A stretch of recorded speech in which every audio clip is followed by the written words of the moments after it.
Hey everyone, my name is Rishabh और मैं आप सभी को आज कंपाइलर डिज़ाइन सब्जेक्ट के पार्सिंग टेक्निक्स टॉपिक के बारे में बताना चाहूँगा।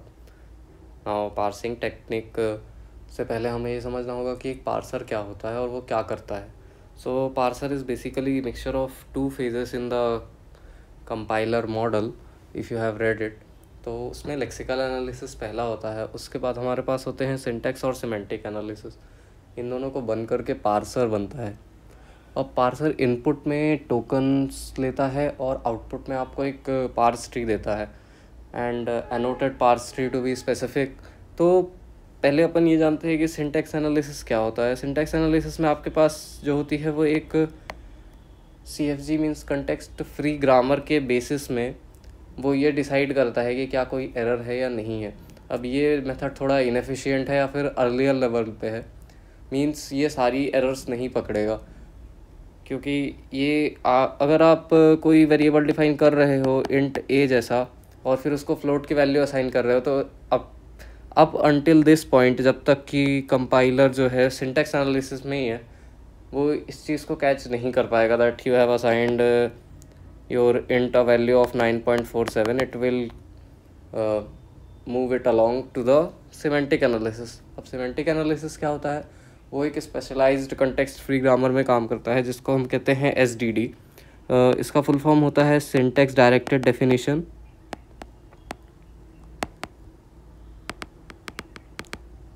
एज आप देख सकते हो यहाँ पे टोकन डॉट वेल लिख रखा है मैंने। तो इसके पास बेसिकली कंटेक्स्ट फ्री ग्रामर से ज़्यादा जानकारी होती है आपके टोकन के बारे में, मीन्स उसका टाइप क्या है और क्या वो इनिशियलाइज हुआ है। और इसमें दो चीज़ें होती हैं, टाइप चेकिंग और type casting. I would suggest उसको आप अलग से देखो अगर आपको नहीं पता है ये क्या होता है, because this video will get longer. So इन दोनों फेजेस को मिल करके एक पार्सर बनता है जिसका आउटपुट अपन को मिलता है नोटेड पार्स ट्री। देन इसका इंटरमीडिएट कोड जनरेशन होता है and then machine independent code optimization करते हैं आप, उसके बाद कोड जनरेशन होता है। तो all these phases. So the model I'm following is the model 3 of compiler. मैं उसके हिसाब से आप सभी को इस चीज़ें समझा रहा हूँ। अब हम सीधा आते हैं पार्सिंग टेक्निक्स क्या होती है। पार्सिंग टेक्निक्स दो टाइप की होती हैं। First is top down approach and the other is bottom up. So first top down approaches में ध्यान देते हैं। जो पहला है वो अपने पास है ब्रूट फोर्स अप्रोच। अब ब्रूट फोर्स अप्रोच ग्रामर का पहला रूल देखता है और उसको अप्लाई करता है स्ट्रिंग पार्स करने के लिए। अगर नहीं होती है then we backtrack and use another rule. अब ये स्ट्रेट फॉरवर्ड तो है ये मेथड, बट उतना ही कॉस्टली भी है, बिकॉज आप हो सकता है कई बार आपको बैक ट्रैकिंग करनी पड़े and backtracking is an expensive operation. So इसके बाद जो दो अप्रोचेस होती हैं वो प्रिडिक्टिव होती हैं, मीन्स आप थोड़ा सा उस चीज़ को जज करते हो उसके बाद अप्लाई करते हो आप उन रूल्स को एक स्ट्रिंग को पास करवाने के लिए।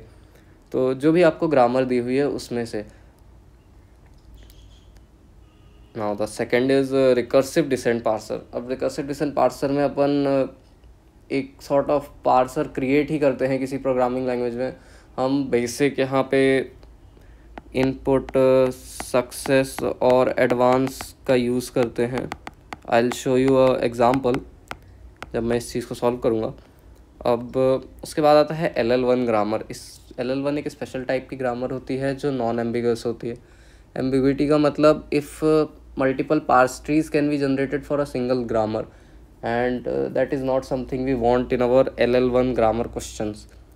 अब आपको ये भी जो चीज़ें समझ नहीं आ रही हैं, दिस इज़ बिकॉज प्रॉबली आपका थ्योरी ऑफ कंप्यूटेशन का फाउंडेशन बहुत ही वीक है। सो आई वुड सजेस्ट आप उन चीज़ों को पहले सॉलिडिफाई करो, and if you're just looking for a quick solution before the exam, I will show you how these questions are solved, just memorize them.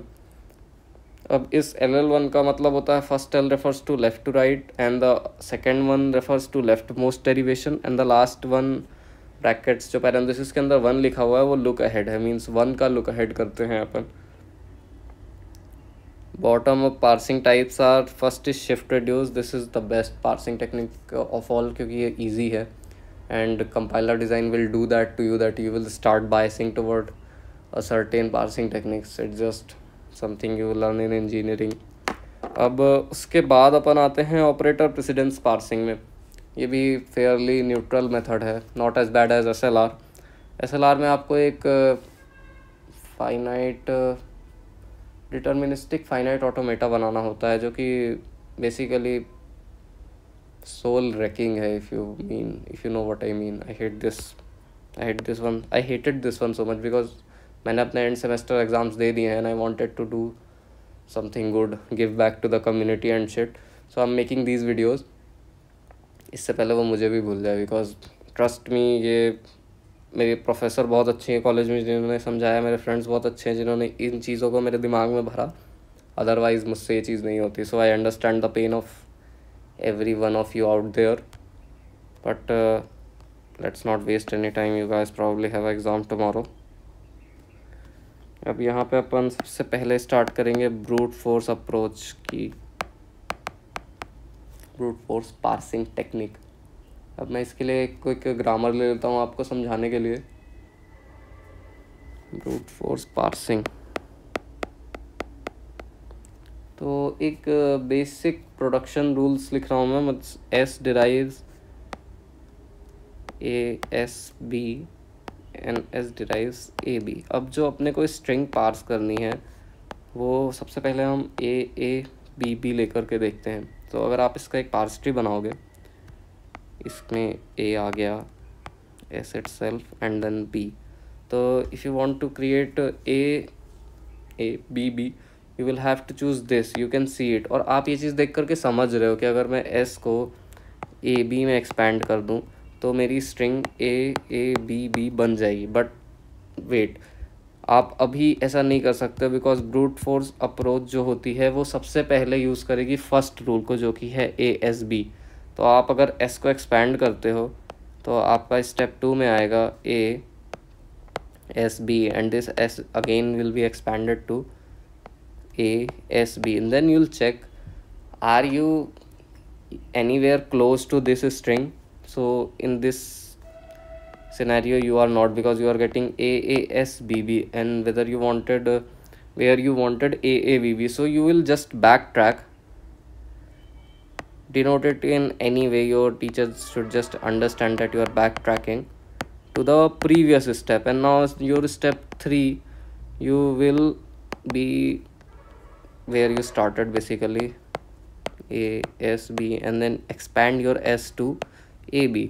तो अब आपको मिलता है अपनी टारगेट स्ट्रिंग जो कि A B B थी। Means this certain string for this certain grammar is parsable, means इस स्ट्रिंग को आप सक्सेसफुली पार्स कर सकते हो।